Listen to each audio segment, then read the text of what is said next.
Dhanik Bharat Educational Institutions, Inter, IIT, JEE, NEET, admission opened. Breaking news చూస్తున్నాం. America అధ్యక్షుడు Trump target గా మరోసారి gun firing జరిగింది. Washington లోని అమెరికా అధ్యక్షుడి నివాసమైనటువంటి వైట్ హౌస్ ముందు భారీగా గన్ ఫైరింగ్ జరిగింది. అయితే ఒక అపరిచిత వ్యక్తి వైట్ హౌస్ పరిసరాల్లోని 17th స్ట్రీట్ అదేవిధంగా పెన్సిల్వేనియా అవెన్యూ కూడలి వద్ద ఈ కాల్పులు చేసినట్లుగా తెలుస్తుంది. సీక్రెట్ సర్వీస్ చెక్ పాయింట్ వద్దకు చేరుకొని గన్ తో ఫైరింగ్ చేశాడు. మొత్తం 20 రౌండ్ల కాల్పులు జరిపారు సదరు దుండగుడు. అయితే వెంటనే దుండగుడి పైన కాల్పులు జరిపారు అమెరికా భద్రతా దళాలు. ఈ గన్ ఫైరింగ్ పై ఓ సాధారణ పౌరుడి కూడా గాయాలైనట్లుగా తెలుస్తుంది. ఫైరింగ్ సమయంలో వైట్ హౌస్ లోనే ఉన్నారు అమెరికా అధ్యక్షుడు ట్రంప్. మరోవైపు కాల్పుల ఘటనతో రంగంలోకి దిగింది FBI. గతంలోనూ ట్రంప్ పైన హత్యాయత్నం చోటు చేసుకున్నటువంటి సందర్భాలు కూడా మనం చూసాం. గత 2 నెలల్లోనే 3 సార్లు ట్రంప్ పైన హత్యాయత్నం చోటు చేసుకుంది. ఓవైపు పాశ్చాత్య దేశాల్లో సాగుతున్నటువంటి యుద్ధ పరంపర, మరోవైపు అమెరికా అధ్యక్షుడిని ఎలాగైనా హతమారుస్తాం, మరి ముఖ్యంగా ప్రతీకారం తీర్చుకుంటామని ఇరాన్ చేస్తున్నటువంటి వరుస ప్రకటనలు. రీసెంట్ గా అమెరికా అధ్యక్షుడితో పాటుగా ట్రంప్ అదేవిధంగా నెతన్యాహు వీరిద్దరిని చంపితే 100 కోట్ల రూపాయలు ఇస్తామంటూ కూడా ఇరాన్ బహిరంగంగా ప్రకటించినటువంటి సంగతి. మరోవైపు అమెరికాలో అంతర్గతంగా ట్రంప్ తీసుకుంటున్నటువంటి నిర్ణయాలపైన ఉన్నటువంటి వ్యతిరేకత ఇవన్నీ బేరీజు వేసుకున్న తర్వాత ట్రంప్ పైన వరుసగా జరుగుతున్నటువంటి హత్యా యత్నాలు మాత్రం కొంతవరకు కలకలం రేపుతున్నాయి. ప్రపంచాన్నే పెద్దన్న పాత్ర, మరి ముఖ్యంగా ప్రపంచానికి తామే ఆధిపత్యం, అగ్రరాజ్యం అని చెప్పుకునేటువంటి అమెరికా అధ్యక్షుడి పైన అంతర్గతంగా సాగుతున్నటువంటి హత్యాయత్న ప్రయత్నాలు మాత్రం అమెరికా వ్యాప్తంగా కలకలం రేపుతున్నాయి. అత్యంత కట్టుదిట్టమైనటువంటి భద్రత ఉండేటువంటి వైట్ హౌస్ పరిసర ప్రాంతాల్లో ఇప్పుడు 3వసారి హత్యాయత్నం జరగడం మాత్రం కొంతవరకు కలకలం రేపుతున్నా.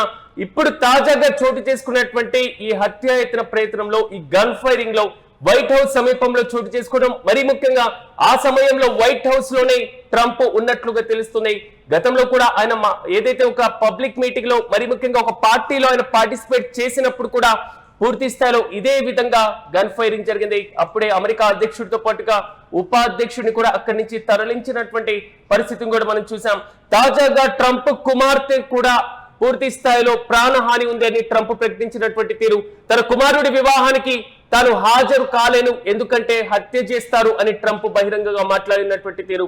తాజాగా మరోసారి వైట్ హౌస్ వద్ద కాల్పులు చూస్తుంటే అమెరికా అధ్యక్షుడి యొక్క ప్రాణాలకు ముప్పు వాటిల్లి ఉందా అనేటువంటి ప్రశ్న, వాదన బలంగా వినపడుతుంది. ఇక ఇదే అంశంపై మరింత సమాచారం మా ప్రతినిధి మల్లికార్జున్ అందిస్తారు. మల్లికార్జున్, అమెరికా అధ్యక్షుడి నివాసమైనటువంటి అత్యంత కట్టుదిట్టమైనటువంటి భద్రత ఉండే వైట్ హౌస్ సమీపంలో మరోసారి కాల్పులు కలకలం రేపుతున్నాయి. పూర్తి అప్డేట్స్ ఏంటి? అమెరికా అధ్యక్షుడు ట్రంప్ ఏదైతే ఉందో ట్రంప్ టార్గెట్ గా కూడా మరొకసారి కాల్పులు జరిగినటువంటి సంఘటన మనం చూస్తున్నాం. వాషింగ్టన్ లో ఉన్నటువంటి అమెరికా అధ్యక్షుడు నివాసమైనటువంటి వైట్ హౌస్ ముందు కూడా భారీగా దాదాపుగా 20 రౌండ్ల కాల్పులు దుండగుడు జరిపారని చెప్పవచ్చు. ఏదైతే సీక్రెట్ సర్వీసెస్ చెక్ పాయింట్ ఉందో ఆ చెక్ పాయింట్ వద్దకు చేరుకున్నటువంటి వ్యక్తి ఏకకాలంలో కూడా తన చేతిలో ఉన్నటువంటి గన్ తో కూడా 20 రౌండ్లు కాల్పులు జరిపారని చెప్పవచ్చు. అయితే నేపథ్యంలో కూడా వెంటనే ఫైరింగ్ సిబ్బంది కూడా ఉన్నటువంటి ఆ సీక్రెట్ సర్వీసెస్ చెక్ పాయింట్ వద్ద ఉన్నటువంటి సిబ్బంది వెంటనే అప్రమత్తమయ్యారని చెప్పవచ్చు. ఎవరైతే కాల్పులు జరిపారో ఆ వ్యక్తి పైన కూడా తిరిగి కాల్పులు జరపడిన సందర్భాన్ని మనం చూసాం. ఏదేమైనప్పటికీ కూడా ట్రంప్ పైన గడిచిన 2 నుంచి 3 నెలల్లో 3 సార్లు ఈ హత్యాయత్నం జరిగిందని చెప్పవచ్చు. ఎందుకంటే ఇప్పుడు ప్రస్తుతం ఇరాన్ ఇజ్రాయెల్ మధ్య జరుగుతున్న యుద్ధానికి ప్రత్యక్షంగా పరోక్షంగా కూడా ట్రంప్ కారణమయ్యారు. కాబట్టి ఇరాన్ ఇప్పటికే ప్రకటించిందని చెప్పవచ్చు. ట్రంప్ ను అదేవిధంగా నెతన్యాహు హత్య చేస్తే, పూర్తి స్థాయిలో చంపేస్తే కనుక భారీ బహుమానం ఇస్తామని చెప్పేసి ఇప్పటికే ప్రకటన చేసినటువంటి సందర్భాలు మనం చూసాం. కాబట్టి 2 రోజుల క్రితం ఎవరైతే ట్రంప్ కూతురు ఇవాంకా ఇంటి పైన కూడా అక్కడ కూడా హత్యాయత్నం చేయడానికి కూడా ఒక దుండగుడు ప్రయత్నించినటువంటి సందర్భాన్ని మనం చూస్తూ ఉంటే ట్రంప్ కుటుంబానికి ఏదో ముప్పు వాటిల్లిందని మనం అనుకోవాలి. ఎందుకంటే అక్కడ అమెరికాలో కూడా అత్యంత వివాదాస్పద రాజకీయ నాయకులు ట్రంప్ ఒకరనే చెప్పవచ్చు. ఎప్పుడు కూడా సంచలనమైన నిర్ణయాలు తీసుకోవాలని చెప్పేసి కూడా అక్కడ ఉన్నటువంటి పబ్లిక్ కూడా ట్రంప్ నచ్చడం చెప్పవచ్చు. ఈ క్రమంలో కూడా వ్యతిరేక వర్గం కూడా అమెరికాలో ఎక్కువగా పెరిగిపోతున్న నేపథ్యంలో కూడా ట్రంప్ యొక్క ప్రాణాలకు ముప్పు వాటిల్లిందనే మనం చెప్పవచ్చు. ముఖ్యంగా ఇప్పుడు FBI రంగంలోకి దిగిందని చెప్పవచ్చు. ఏదైతే ఇప్పుడు కాల్పులు జరిపారో ఆ సంఘటన ప్రాంతంలో పూర్తి స్థాయిలో కూడా ఫెడరల్ బ్యూరో ఆఫ్ ఇన్వెస్టిగేషన్ ఏదైతే ఉందో ఇది పూర్తి స్థాయిలో దర్యాప్తు చేయాలి. ఎందుకంటే అధ్యక్షుడి పైన కూడా పలుమార్లు ఈ విధంగా ఈ దాడులు జరుగుతున్నాయి. కాబట్టి ఏ విధంగా జరుగుతున్నాయి, ఎందుకు ఈ విధంగా చేస్తూ ఉన్నారు, దీని వెనుక ఒకవేళ ఇరాన్ ఉందా లేకపోతే ఎవరున్నారు అనే కోణంలో కూడా పూర్తి స్థాయిలో ఇప్పటికే FBI రంగంలోకి దిగింది. అక్కడ పూర్తి స్థాయిలో ఏదైతే కాల్పులు జరిగాయో ఈ 17th స్ట్రీట్ ప్రాంతంలో ఉన్నటువంటి అవెన్యూ కూడలి వద్ద ఈ కాల్పులు జరిగాయి కాబట్టి ఆ పరిసర ప్రాంతాల్లో కూడా అసలు వ్యక్తి ఎవరు, ఎక్కడి నుంచి వచ్చారు, ఏ ప్రాంతానికి చెందినవారు, అమెరికా వ్యక్తియా లేకపోతే ఇతర ప్రాంతానికి ప్రదేశం నుంచి ప్రాంతానికి వచ్చి ఇక్కడ కాల్పులు జరిపాడన్న కోణంలో కూడా FBI పూర్తి స్థాయిలో దీనిపైన ఇన్వెస్టిగేషన్ ఇప్పటికే ప్రారంభించింది. ఇప్పుడు కాల్పులు జరుపుతున్న సమయంలో ట్రంప్ వాషింగ్టన్ హౌస్ లోనే ఉన్నారని చెప్పవచ్చు.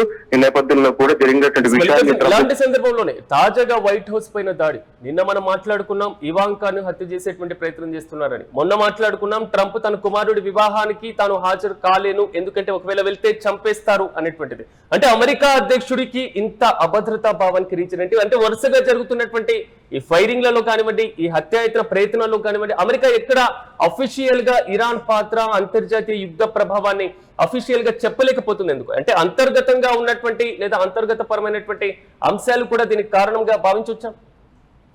ఖచ్చితంగా కూడా అమెరికాలోనే ట్రంప్ కు వ్యతిరేకత ఉందని చెప్పుకోవాలి. అక్కడ ఉన్నటువంటి రిపబ్లికన్స్ కూడా పూర్తి స్థాయి తను వ్యతిరేకిస్తున్నారు.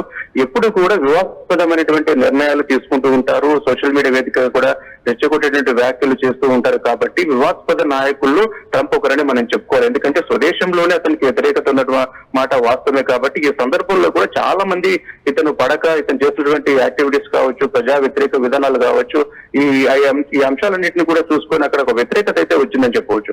ఈ వ్యతిరేకత కారణంగానే ఇప్పటి వరకు మనకు ఈ ఫైరింగ్ చేసిన వాళ్ళు లేదా ట్రంప్ పైన మనం గతంలో చూసుకుంటే white house correspondents dinner meeting లో కూడా ఒక వ్యక్తి దగ్గర నుంచి కూడా అదే సమీపం నుంచి కూడా కాల్పులు జరిపే సందర్భాన్ని మనం చూసాం. అతను కూడా అక్కడ సంబంధించినటువంటి వ్యక్తి కాబట్టి పూర్తి స్థాయిలో వేరే దేశం యొక్క పని అయితే ఇప్పటి వరకు లేదు. అంటే ఇప్పుడు కూడా ఈ ఇన్వెస్టిగేషన్ సీక్రెట్ సర్వీసెస్ కానీ అదేవిధంగా FBI కానీ ఇతర దేశస్తులు ఇప్పుడు ట్రంప్ పైన ఇట్లా అటాక్ చేశారన్న సందర్భాన్ని ఇప్పుడు కూడా అఫీషియల్ గా వెల్లడించలేని చెప్పవచ్చు. ఎందుకంటే స్వదేశంలో ఉన్నటువంటి వ్యతిరేకతనే దీనికి కారణమవుతుంది. ముఖ్యంగా ఏదైతే సంచలనమైన నిర్ణయాలు తీసుకోవడము, వివాదాస్పద నిర్ణయాలు తీసుకోవడం దీనికి కారణమవుతుంది. వలసలుగా వచ్చేటువంటి వ్యక్తుల పైన నిషేధాలు విధించడం కావచ్చు, అనేకమైనటువంటి వ్యతిరేక విధానాలను అక్కడ అవలంబిస్తున్న కారణంగానే ట్రంప్ కు అక్కడే ముప్పు వాటిల్లిందని చెప్పేసి తెలుస్తుంది. కాబట్టి ఇప్పుడు ఇరాన్ ఇప్పుడు యుద్ధం జరుగుతున్న నేపథ్యంలో కూడా ఒక విధంగా ట్రంప్ పైన కోపం ఉన్న మాట వాస్తవం, కాకపోతే డైరెక్ట్ గా అటాక్ చేయలేనంత పరిస్థితి ఉంటుంది. కాబట్టి అక్కడికి వెళ్లాలన్నా, అక్కడ ఉండి అక్కడ బాగా వేసి దాన్ని హత్యాయత్నం చేయాలన్నా కూడా చాలా ఇబ్బందులు తలెత్తే అవకాశం ఉంటుంది. కాబట్టి పూర్తి స్థాయిలో స్వదేశంలోనే దీనికి వ్యతిరేకత వచ్చిందని మనం చెప్పుకోవాలి. ఆ కారణంగానే ఈ రోజు ఈ కాల్పులు జరుపుతున్నారు. ఇప్పుడు కాల్పులు జరిపినటువంటి వ్యక్తి కూడా తిరిగి కాల్పులు జరిపిన నేపథ్యంలో కూడా అతను ప్రాణాపాయ స్థితిలో ఉన్నారు.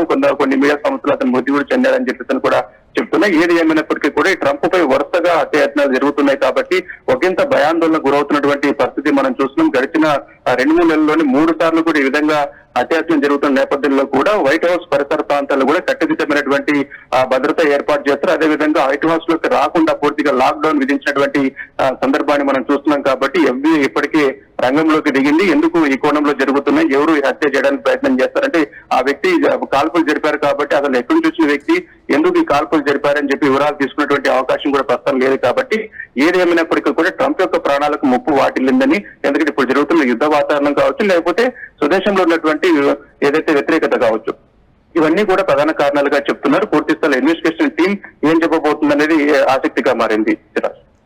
Right Mallikarjun, thank you. So మీరు యూటీవీ స్క్రీన్ పైన చూస్తున్నటువంటి విజువల్స్, అమెరికా అధ్యక్షుడు ట్రంప్ టార్గెట్ గా గన్ ఫైరింగ్ చోటు చేసుకున్నటువంటి సందర్భంగా అక్కడ బ్రీఫింగ్ ఇస్తున్నటువంటి జర్నలిస్టులు ఒక్కసారిగా ఉలికి పడడం జరిగింది. వారిని కూడా సమీపంలో ఉన్నటువంటి ఏదైతే జర్నలిస్టులకి సంబంధించినటువంటి రూమ్ లోకి తరలించారు. సో కాల్పులు పూర్తి స్థాయిలో క్లోజ్ అయ్యే వరకు ఏ ఒక్కరిని రావద్దంటూ కూడా ఆదేశాలు జారీ చేసినటువంటి పైన మనం చూస్తున్నాం. వాషింగ్టన్ లోని అమెరికా అధ్యక్షుడి నివాసం పైన వైట్ హౌస్ ముందు ఒక భారీగా గన్ ఫైరింగ్ జరిగింది. ఒక అపరిచిత వ్యక్తి వైట్ హౌస్ పరిసర ప్రాంతాల్లో ఉన్నటువంటి 17th స్ట్రీట్ తో పాటుగా పెన్సిల్వేనియా అవెన్యూ కూడలి వద్ద వరుసగా కాల్పులకు తెగబడ్డాడు. దాదాపు 20 నుంచి 30 రౌండ్ల కాల్పులు చేయడం జరిగింది. సీక్రెట్ సర్వీస్ చెక్ పాయింట్ వద్దకు చేరుకొని గన్ తో ఫైర్ చేశారు 20 రౌండ్ల వరకు కూడా. సో వెంటనే దుండగుడి పైన కాల్పులు జరిపారు భద్రతా దళాలు. ఈ గన్ ఫైరింగ్ లో ఒక సాధారణ పౌరుడికి కూడా తీవ్రంగా గాయాలవ్వడం జరిగింది.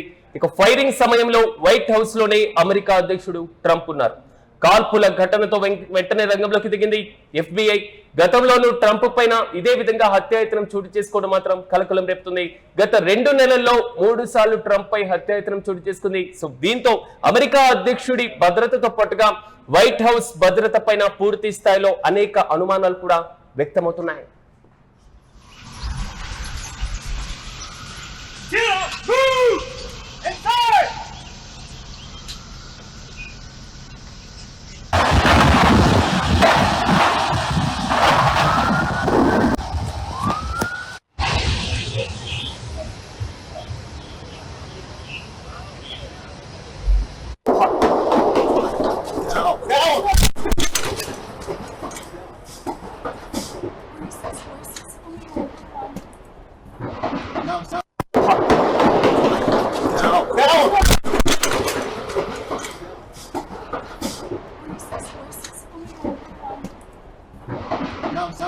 promises the prices will go down, but his grip on Republican support on Capitol Hill is weakening.